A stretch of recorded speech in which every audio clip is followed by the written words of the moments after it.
Good evening and welcome to the FITT Show, financial information for today and tomorrow. I'm Bobby P. Kinzer.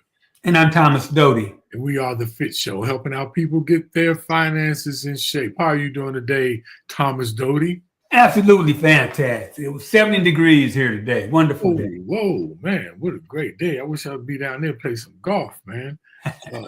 And Dote, you are a native from Cleveland, Ohio, am I correct? Oh, definitely. Yeah. God, it's amazing you admit that. Yeah. So some of my folks, some of my best friends are from Cleveland.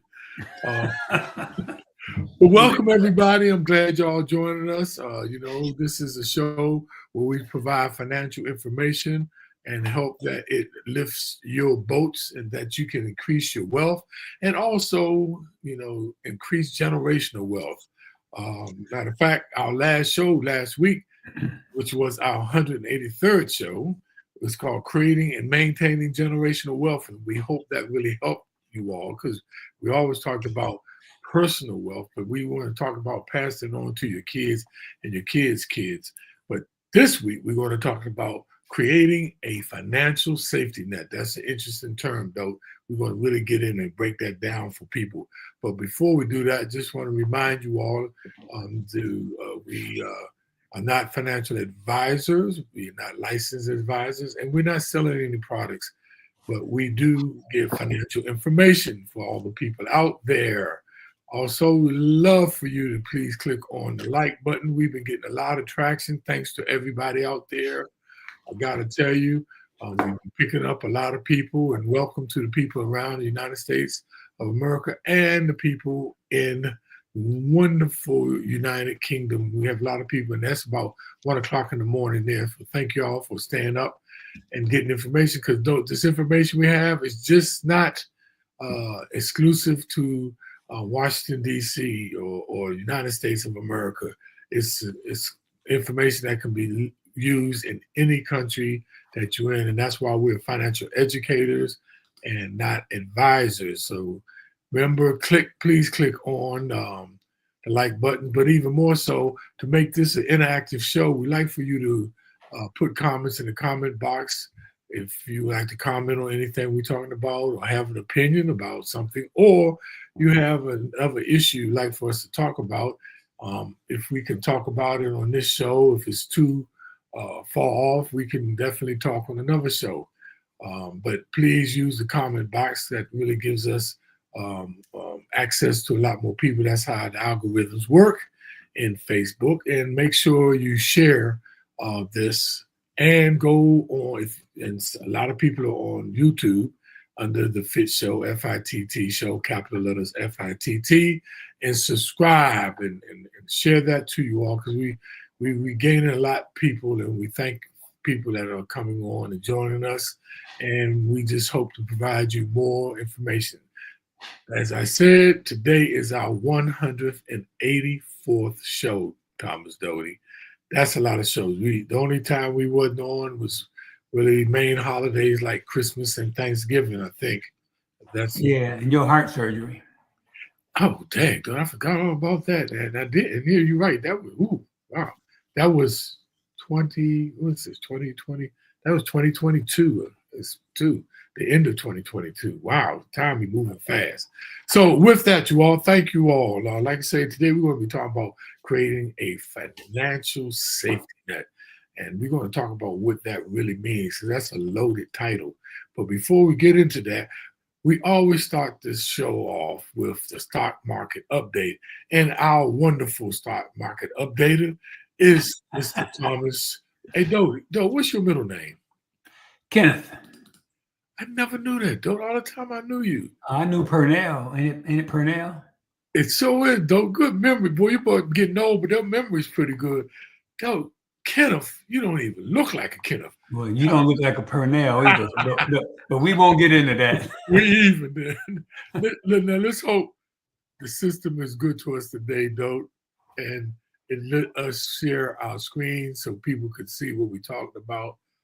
Oh my God, it's doing it again, Doty. I don't know why it's doing this. It's not working? No, it's not working. Only when we go live.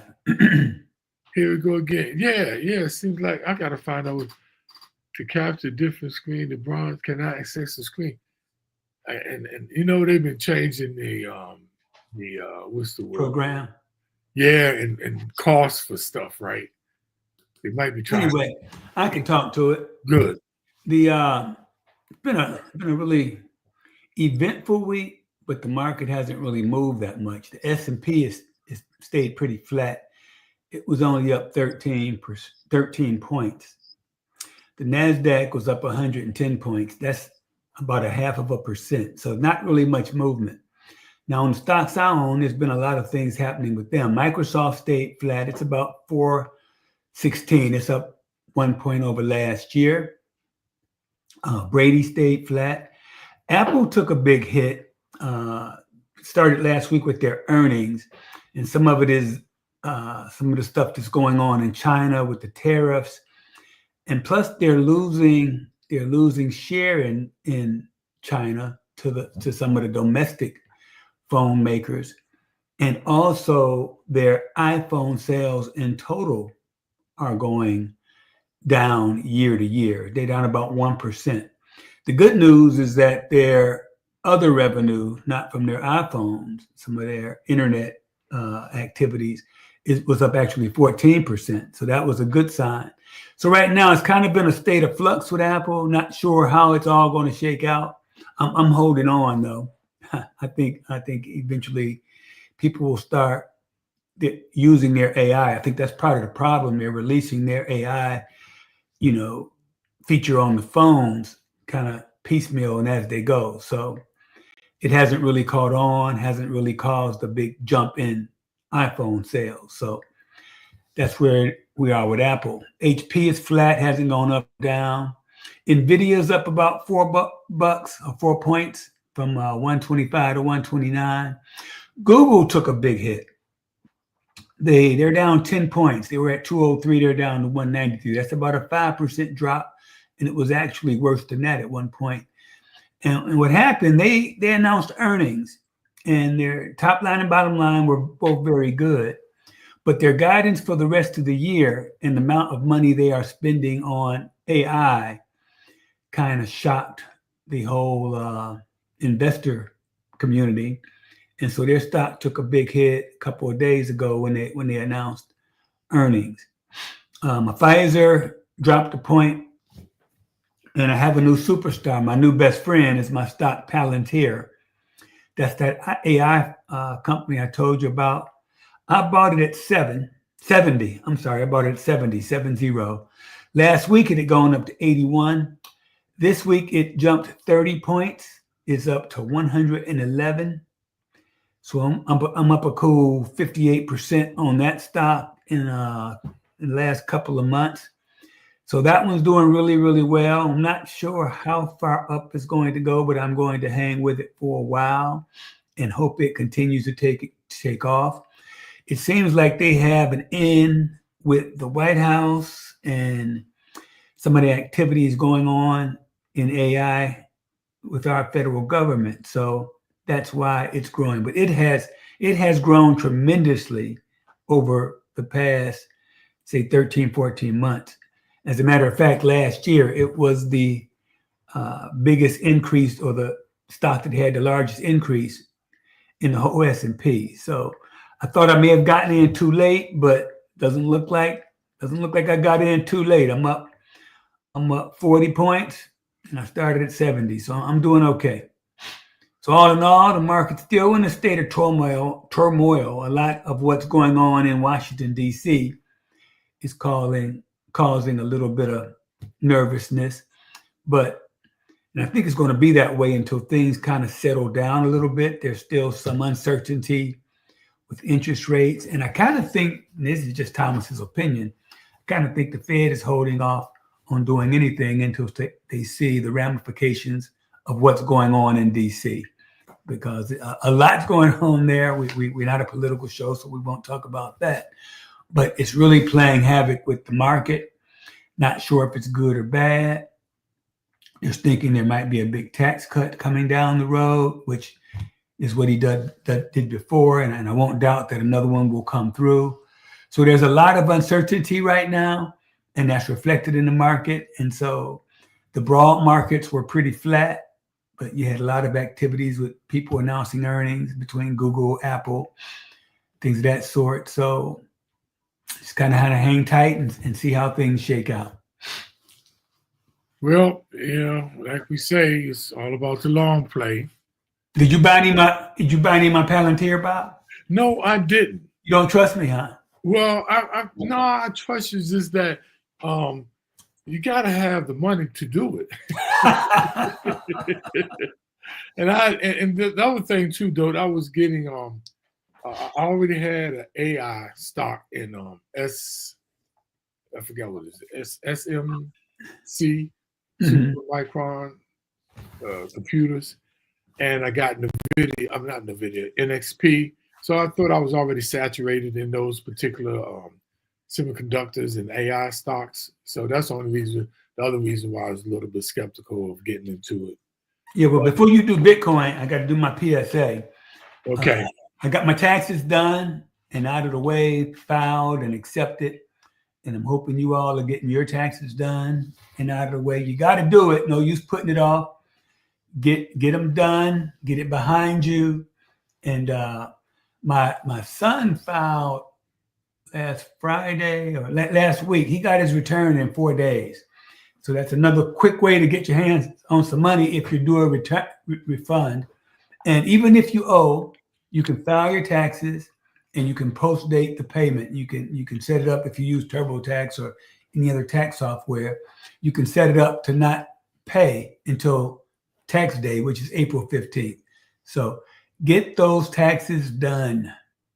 And one last thing, it's IRA time. And even if you file your taxes, you can still contribute to an IRA, either a Roth or a traditional IRA, up until April 15th. And so last year I bought a gold fund. I think I got in at like 15. It's up to about 20 grand now. So I'm up about 30% on that. This year, I'm going to take my Roth money and they've upped the amount to 8 grand a piece, or 16 grand. I'm going to buy a Bitcoin fund. So that's going to be my Roth investment this year. Well, I have to make a public service announcement too, but let's talk about cryptocurrency first. So just remind me, though, I'm getting old. What was my public Remind you, I already forgot. Yeah, no lie. But on the tax thing, oh, so before I forget, it's important that you file as soon as you can, because my public service announcement is going to be a lot is going on with this administration, with allowing Elon Musk to go into the Treasury system, IRS system, Social Security. So the sooner you get that stuff filed, the better you will be, as far as to be a little bit more, get a little bit more security and feel a little bit less angst with what they're doing. So that's another reason why it's important to go ahead and file now, you all, so that way you have to worry about some of that madness that's going on. Let's talk about cryptocurrency. Cryptocurrency is taking a beating. It's down $405 billion, but the market cap is $3.2 trillion, but it's down $454 billion. That's 12%. So usually what's happening sometimes, the whales, the big institutional investors, they usually taking off their money like most people do. Most people, when it get high and they missed it, fear of missing out, they try to jump in. With the big people who've been in early, they take that profit off now and they get back in when it goes down. So that could be a part of it, but nobody really knows. That's just speculation. And sometimes because cryptocurrency is really based on sentiment. And Bob, it ain't going away. Cryptocurrency is not going away. No. It's here to stay. Trust me on that one. But the Bitcoin is down 8%. It's down $8,221 per Bitcoin. It was at 105,000 last week per Bitcoin. Now it's down to 96,834 per Bitcoin. And remember, the beauty about a Bitcoin was the small guy get in, or the person that didn't have the money to be able to purchase one Bitcoin for $105. you can buy a fraction. That was the beauty of Bitcoin, that everybody, you can get in there and play and participate just like the big investors. Hey, Bob, you said $105. You mean 105,000, right? 105,000. That's what you said 105. Yeah, $105,055 per Bitcoin. Right. And we were talking about Ethereum is still the number 2 Bitcoin. That's down 17%. And Ripple, which is XRP, that always make you laugh though when I say Ripple. Back in the day, Ripple. That take you back to Penn State days. Ripple and Boone's Farm. Ripple and Boone's Farm, no lie. Akadama, mama. But it was 3rd place, now it dropped to 4th. And Tether, the stable coin, is back up. Solana is down 20%. Ripple is down 25%. And the Dogecoin is down 24%. That's that meme coins, So that, like we said before, as we always say, excuse me, it's about the long play when you start talking about cryptocurrency. You can play the game. It's all how you understand it, jump in and jump out, but just know what you're dealing with. Have a strategy, like we always say. Hey, Bob, question for you. Do you think there'll be any issue? I know they're talking about another debt ceiling and government shutdown. Correct. At the end of March. That's another reason to get your taxes filed in case you do have a refund coming. There may be some issues with actually paying tax refunds. So that's another reason to get it done and get your money back, get it in your pocket, and do something positive with it. Invest it in something. So I told you I'm buying Bit because it's down. I'm going to fund my Roth tomorrow with a Bitcoin ETF just because Bitcoin is down, and I'm gonna take a chance on some more Bitcoin. I'm already involved on the side. I got some in our Cash App, but I'm going to put some in a Roth IRA. And as they used to say, what was that? Set it and forget it. What was that? Yeah. That's what I'm going to do. Yeah, that's good to do. And another public service announcement, not because of the unknowing, the uncertainties of what's going on with this administration. Another idea, just an idea. Excuse me. My wife Tiffany talked to me the other day, yesterday. She said, Bob, they're going into the Treasury system and messing with the TSP fund and things like that. She said, and it made me think about it. And you could think about it. She said, should we roll our money out of the thrift savings plan and put it into one of the other people like Fidelity or other financial independent from the government, and that way we don't have to worry about them going in and protecting it. And this made me think about it, but we're going to hold. But it's a strategy. It's another financial safety strategy that you can think about if you're worried about. Can you do a direct rollover? Yes. I wonder why wouldn't you? Do you like the investments that are in your Yes, we're doing well, and that's the only reason why we haven't gotten out. What is it? What are they invested in? Where the thrift savings fund is invested. They have the C fund, a G fund, an F fund. The C fund is equities, right? And they have any specific, or is it just the S&P 500, or what is it? It's several different stocks like that's in it. Okay. A lot of the Fortune 500 companies in the C fund. You could do the same thing if you got a self-directed Fidelity, right? Correct.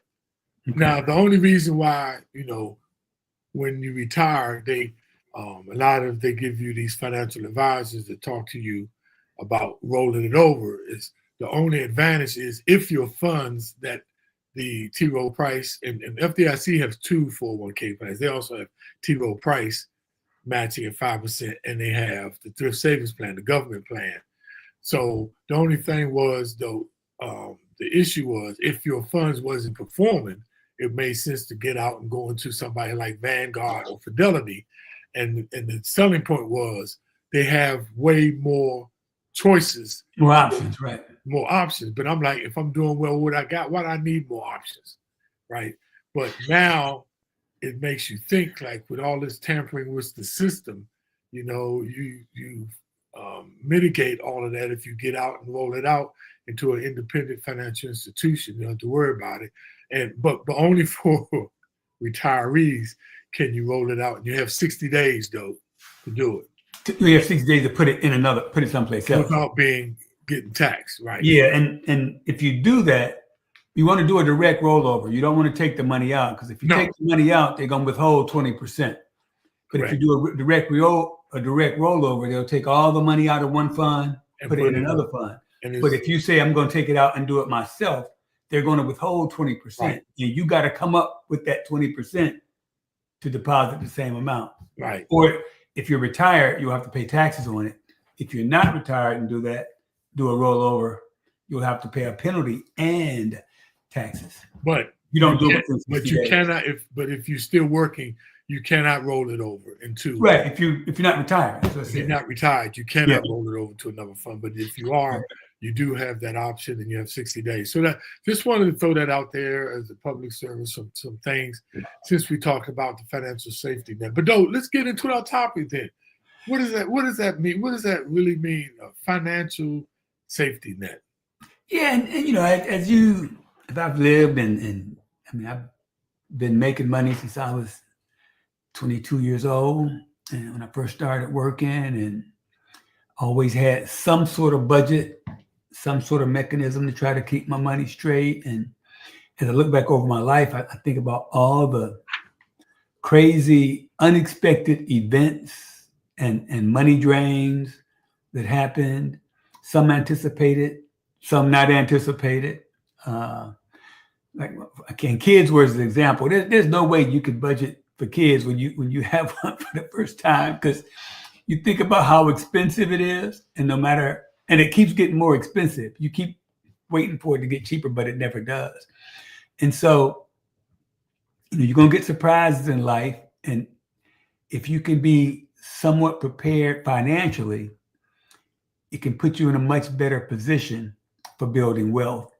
And it can also keep you from going off too far and sinking into debt. And once you get into debt, that's a hard battle to get out of. And that's why when we talk about contingency planning today, what that does for you, it puts you in a position to manage those unexpected expenses, ensuring you're not caught off guard. And that's what we're going to talk about today, how to build a solid contingency plan within your budget. Now, so, after creating a budget and deciding on your long-term investment goals, you need to plan for the unexpected, like building a financial safety net, which is another name for a contingency plan. And it is the next crucial step to achieving financial freedom. Now, your financial safety net refers to all of your assets. When something unexpected like the pandemic strikes or the new administration, your safety net should help you stay afloat financially. So if you lose your job or fall ill or your business goes bankrupt, everything will be okay because you have a fallback plan. Now, a financial safety net will not completely eliminate all of life's risks. We do know that. But it will help you pay for the basic needs when something unexpected happens to you or your family. So let's get into today's subject, though. Yeah, and the first thing, and it's kind of, as Bob always says, Captain Obvious. You got to start with an emergency fund. That's where you start. That's the cornerstone of any good contingency plan, emergency fund. And try to make it a priority to build 3 to 6 months worth of living expenses. And that's going to be your first cushion for unforeseen circumstances that may come along, medical emergency, or a job layoff, or a job loss, or a major car repair. And that's the kind of thing, you look around and you can kind of see some things that you might have to pay for, and that you want to make sure you got an emergency fund to cover those. Now, emergency fund, that's different than your typical savings fund. You think of an emergency fund, that's things you might need immediately. It's got to be very, very liquid. So you want to have it in something where you can get your hands on the money fairly quickly. You wouldn't want to invest it in stocks. You wouldn't want to invest it in mutual funds because that you may need it at a time when it's not the optimal time to sell those types of securities. Okay. So, and it's different than regular investing because those, when you talk about regular investing, that's usually for a specific item. It could be for a vacation. It could be for college. It could be for retirement. That's different than an emergency fund. And those you want to keep in a savings account. Make sure you're getting the highest interest rate that you can.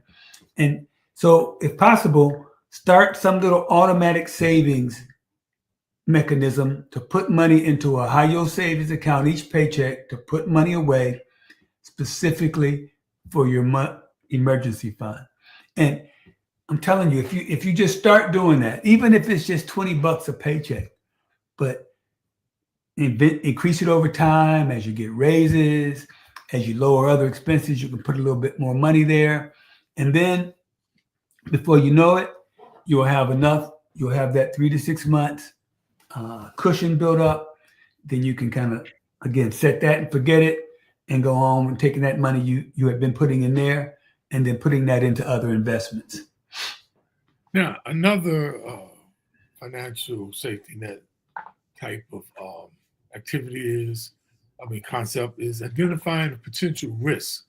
Now, understanding what you're planning for is so key. We talk about this all the time about having financial goals and setting up a plan. Got to have a plan. Now, it could take some time to identify potential risks in your life, right? Sometimes. But things like, we talk about medical issues, income instability. How about like decrease in retirement benefits? Like if they talk about Social Security, for some of the younger people who might not be the full amount that's there. 401k plans, in markets that are going down. And this right at the time you might be retiring. These are things that you need to sort of think about, these potential risks that could come up, and you need to plan for them. And even home repairs, throw that in there too. And Bob, you can walk around your house. If your water heater is 10 years old, it's probably going to go in the next couple of years. If your air conditioning unit is 10 years old, same thing with your washer, your dryer, those kind of things you can walk around and it ain't a surprise that they're going to break because most of them have a pretty defined use life or life use. And so they're surprises, but they really shouldn't be. Those kinds of things, but like your car, you're going to have specific things to fix on your car every so often. And if you old like myself, you kind of know when those things are going to happen. And so they really shouldn't catch you off guard. So once you identify those risks, you are able to make a better decision about how much to set aside and what kinds of insurance might help cover them. And I just want to go back for a minute. That was an interesting concept when you talked about emergency fund versus a savings account, or what they call cash reserves, how you use those interchangeable. And it's for these kinds of risks, the things that come up. Now, I suggest making a list of your top 5 financial risks that you might face. Now, this helps you prioritize your contingency fund should go and ensures you're not unprepared for high impact situations. Yeah, and I know everybody's not an anal bean counter like myself, but everybody should have a budget. And excuse me, as I built my budget through the years, especially when I was younger, I always had those quote unquote surprises that would hit me, whether it be last minute travel or appliance breaking down. So started adding specific categories for those unexpected expense. I mean, like I said, it's things that are going to happen. Your car is going to need maintenance. Brakes are going to wear out. Tires are going to wear out. And some other things are going to break that you don't know about. So you're going to have those unforeseen, unfortunate things that are going to happen. So create a category for those, and I hate to use the word miscellaneous, And so that's why you should try to put a label on it of what it's specifically for, because when you see that miscellaneous account building up, the tendency is always to go spend that money. So, Right. so try to put it, appliance repair, water heater repair, because your water heater is 10 years old and you're going to need one. Your lawnmower is probably a certain age. Same thing with your snowblower.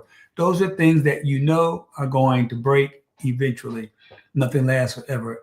I mean, roofs are, if you live in your house for a long time, the useful life on a roof is probably 20 years, And again, those aren't surprises. It's surprises if you haven't planned for them, but you should be able to plan for them. A lot of it you should be able to plan for. Now, obviously, there are going to be things that come up that you can't plan for, but that's usually the one-off. That's not the rule. So a lot of things that people call surprises aren't really surprised. Oh, my car broke down. Yeah, cars do that. So if you're using a budgeting app, you can create a flexible category, and you might want to name it contingency. But again, you should try to have a budget category for everything you spend. That way, when you start doing reviews, you can look back and see where you need to make adjustments. And though another strategy, right? When you start talking about like your appliances going down, because they call it obsolescence, right? That they build into these products that none of them last forever, and they build them that way not to last but so many years anyway, right? And I think that's the term that it's called. But it is. It's called planned obsolescence. That's it. I was looking for that other word. So it's going to come, but this is the thing. What you said though, at least think about it. Because if you don't think about it, that's how it catch you unexpected. Like I said, just make a list of 5 or so. And if you can do more, put them down. If they don't happen, that's good, right? But 9 times out of 10, they're going to happen. But another strategy is, though, I stopped paying. We had American, forgot what is it, American Shield or some warranty, right? And they kept nicking it down. They come out and try, oh, well, we put this part. I'm like, well, won't y'all replace it?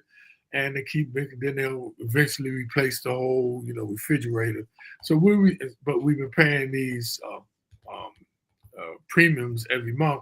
So we got an account where we put the money in for those type of things that might happen and build up instead of giving it to American warranty. We have a fund for that. We agree on that, Bob. I've never bought a warranty and some people do. And again, that's a personal thing. If it gives you peace of mind, then go ahead and do it. Everything doesn't work for everybody. And I've never had a warranty. And when stuff breaks, if something breaks, I figure I've saved enough in not paying for warranties to have enough to fix whatever it is that breaks. But that's a personal choice. Me and Bob think alike on that because they're in the business to make money.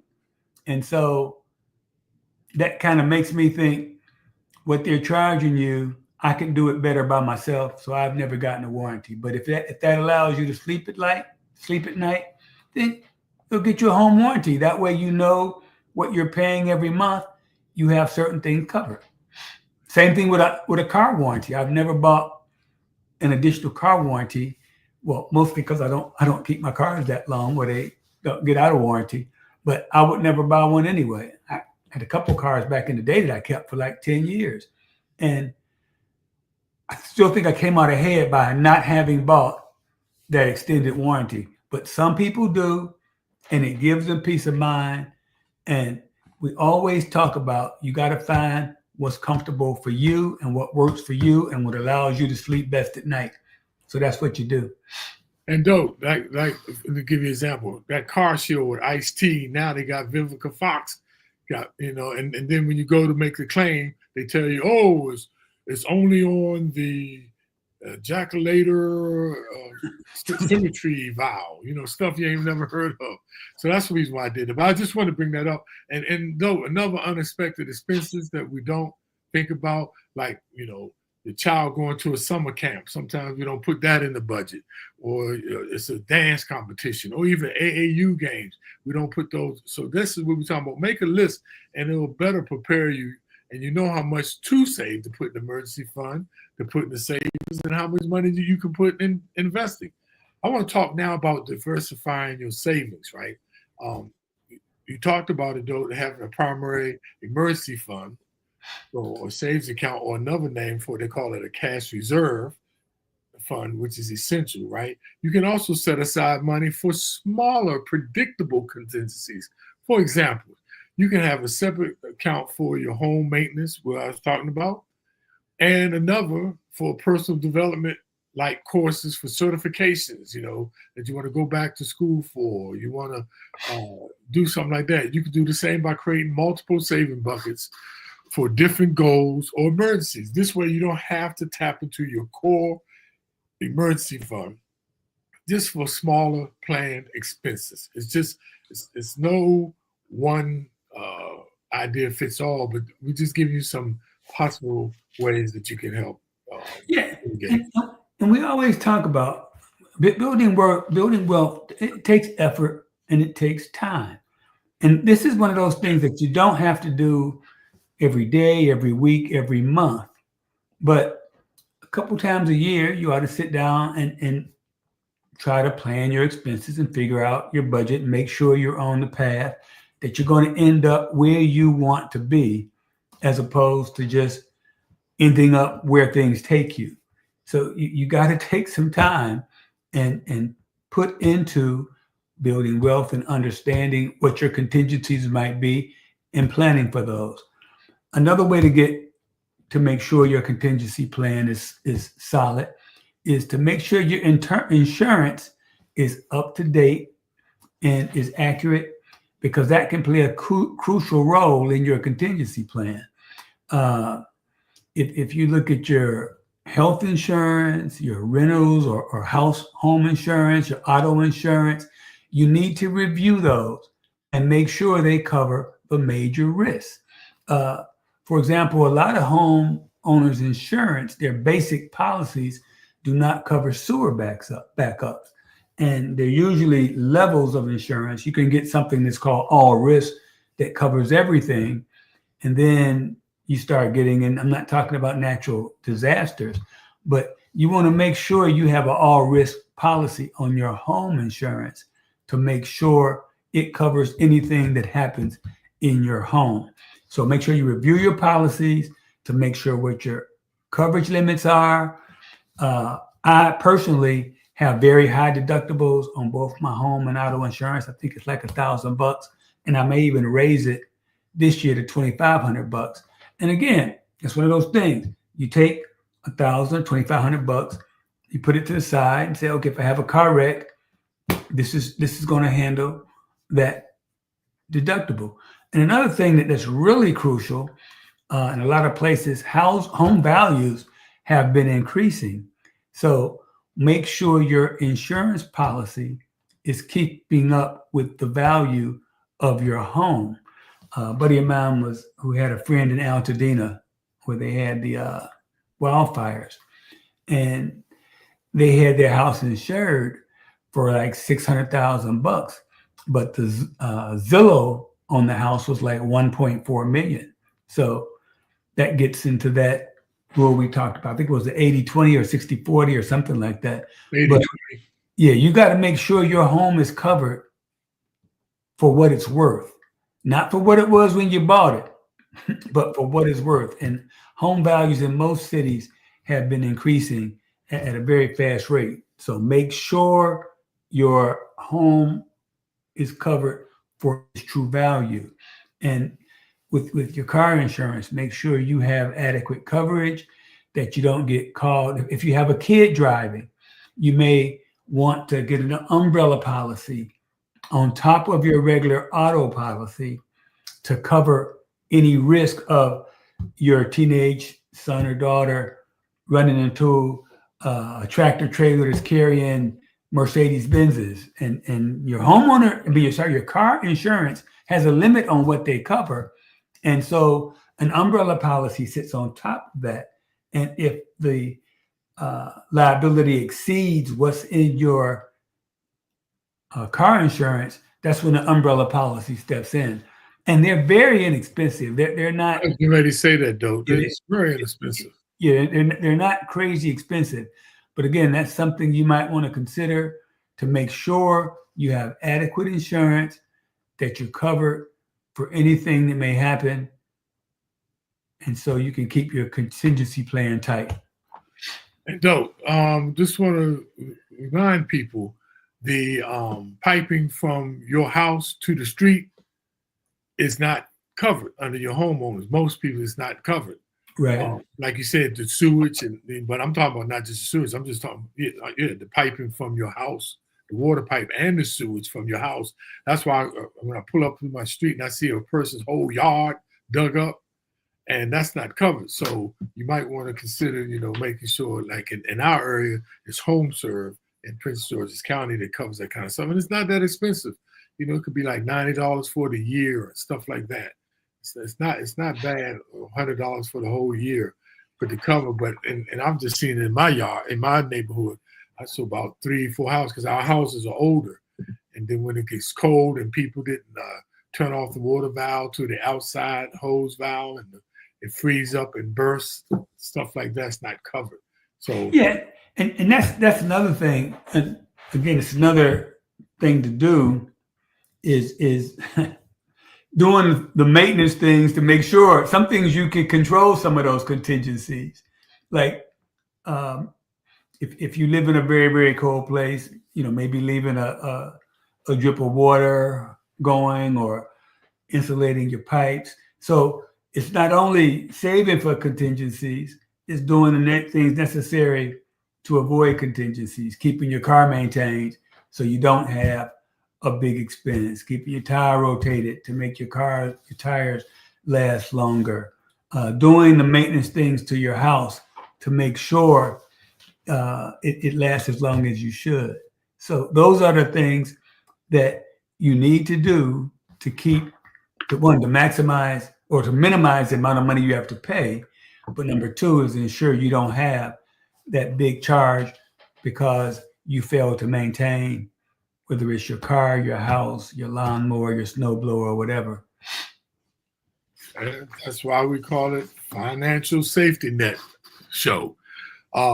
So for you people who don't own a home and is renting, because a lot of people don't have renter's insurance, which is crazy, which is just absolutely crazy. You definitely need that too. So think about that too. Next, Dope. Okay, financial safety net. You need to reduce debt to minimize risk. Now that's 2 things: reduce debt, minimize risk, because a lot of debt gets you at risk. It exposes you. And that's why we on this show, we are totally against excessive debt. I mean, we know there's good debt and there's bad debt. And we're definitely against bad debt. If you can pay down those credit cards, it's important because it can get you in a pinch if something happens, an emergency, and you don't have the money to pay. So that can be a significant hurdle to your contingency planning. And early in your budgeting journey, you may make it a priority, or you should make it a priority to reduce the highest interest debt. Normally, that's the best way to go. That's not the only way to go, because they got a thing called, the snowball versus the avalanche methods of reducing your debt. And we've talked about that before. Snowball is, just avalanche is just, paying off the highest, and snowball is just lining them up and paying them off from the lowest to the highest interest rates or to the highest balance. So those are some things you need to think about, because reduce your debt not only helps your financial health, but it also reduces the stress of managing multiple obligations in emergency. Yeah. And next, we're going to talk about planning for income disruptions. Okay. And when I was working, that was one of my biggest worries. Worried about losing my job and taking care of your kids and the whole bit. Now, obviously, after I worked for a few years, I had put some money away, but it's still always a worry. And so we always talked about having a backup plan, having multiple income streams, saving, making sure you're putting money away. I think I mentioned I taught school. I did taxes on the side just to make some extra money, just because of always that fear of losing your job. And in addition to side hustles, let's call them, that's what I consider teaching school and doing taxes.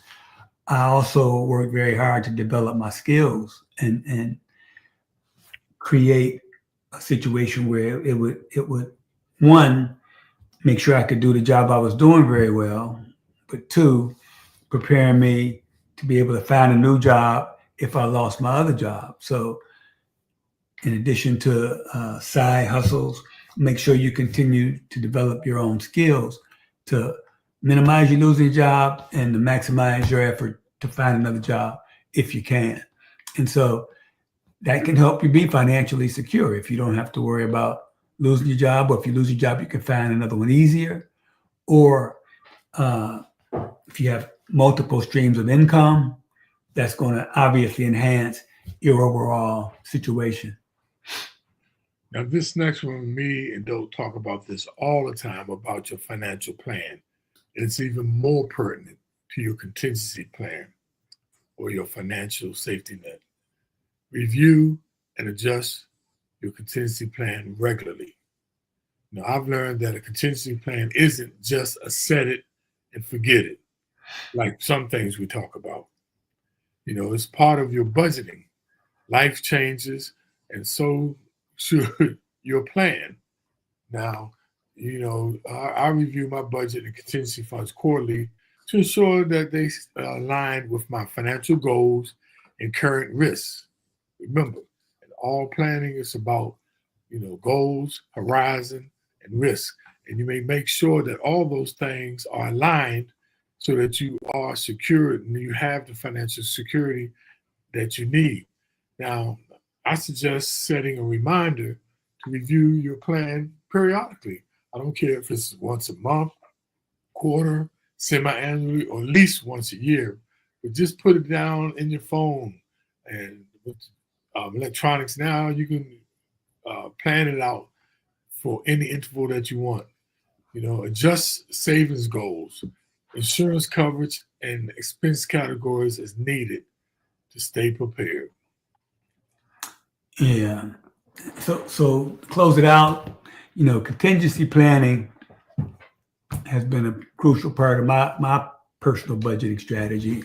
I'm a skeptic and a cynic by nature, so I'm always looking for things to break. And it always gave me confidence knowing I was that way. And I because I was always skeptical and cynical, I would always save more than I probably should have. But in the long run, it played off tremendously.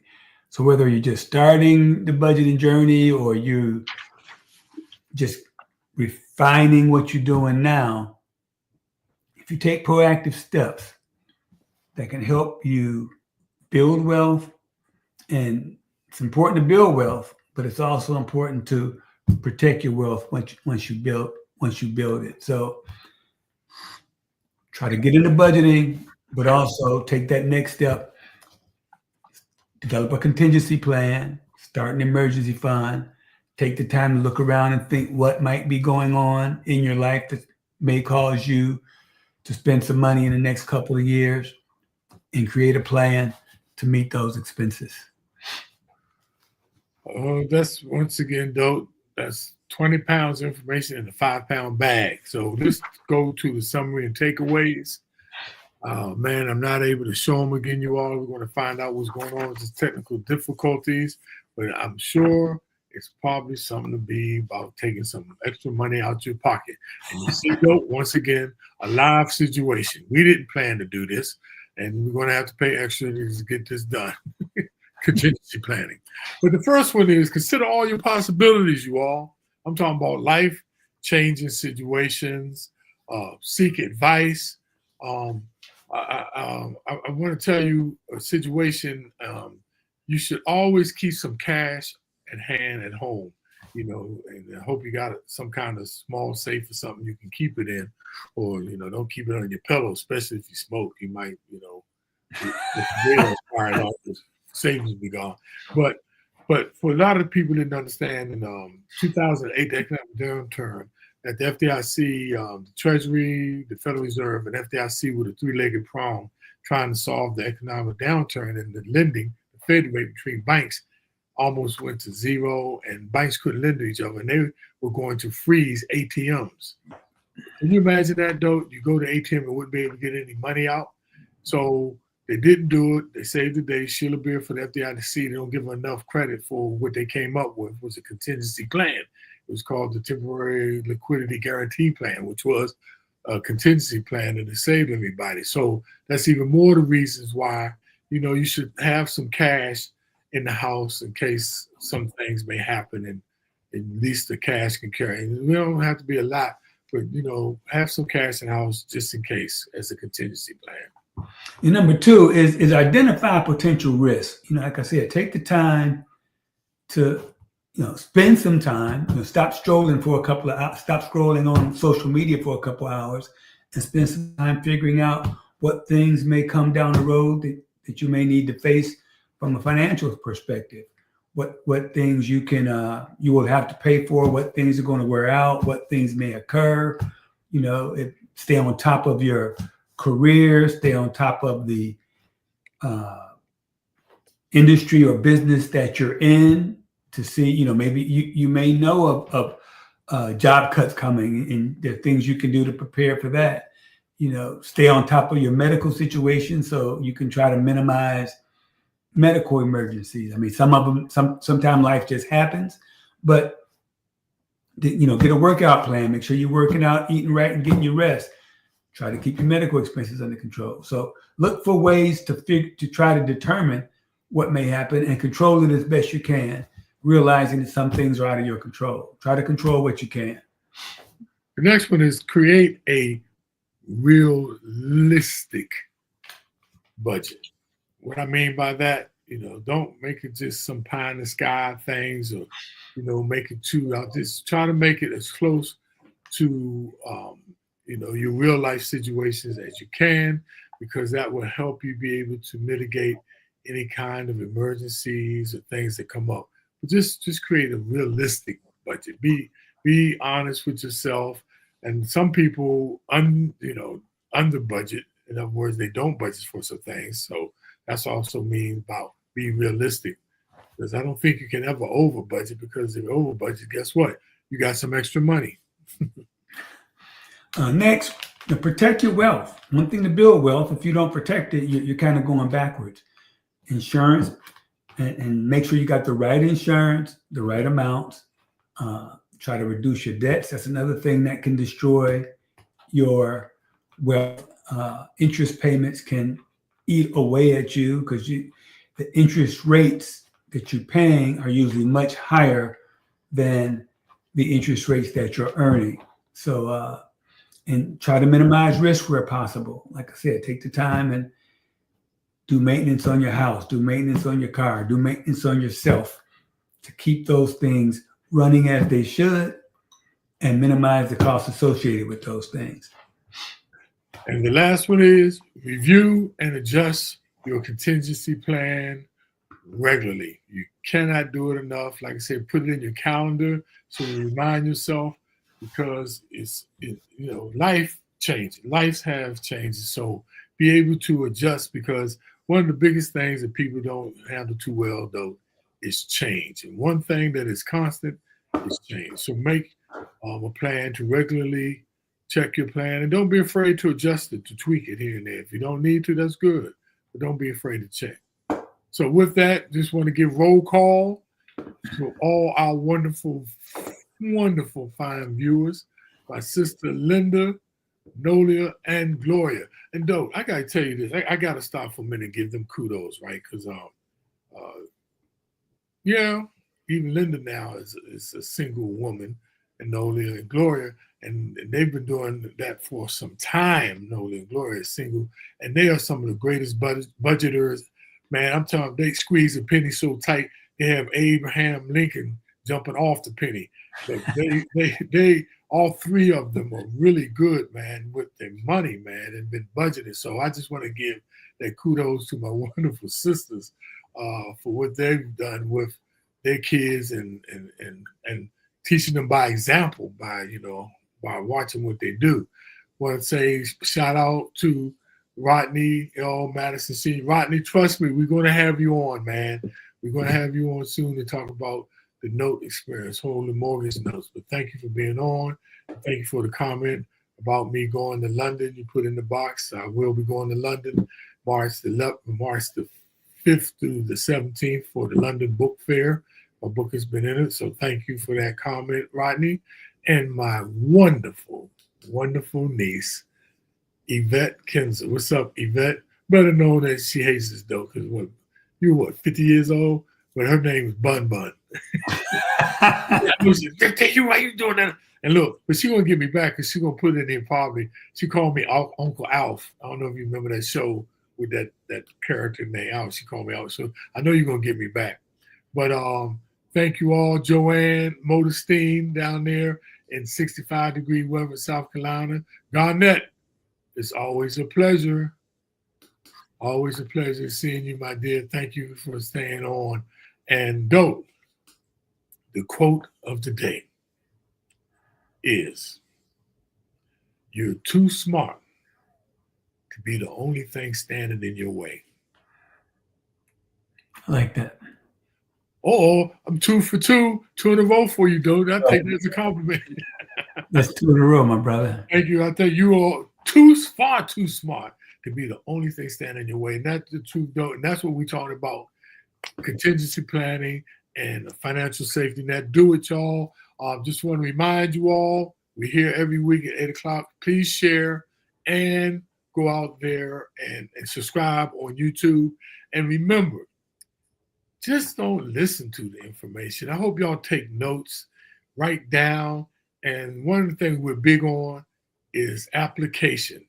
So make sure y'all take action. That's all we ask you. Take actions. I guarantee you, your life will be better financially because you can't lose with the stuff we use. And we're not trying to say we're all that great, but we're just trying to provide you some alternatives. So thank you all for being on. We'll check you out next week. Looking forward to it.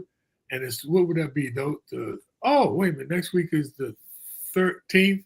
Correct. That's my sister Linda's birthday. Happy birthday, Linda. Well, we'll say it to you on next Thursday. But happy pre-birthday, Linda. I know you're only a young thing, and I know you're not a cougar. You're a mountain lion. No, I'm going to stop playing. All right, y'all have a good one. Have a good day. Love y'all.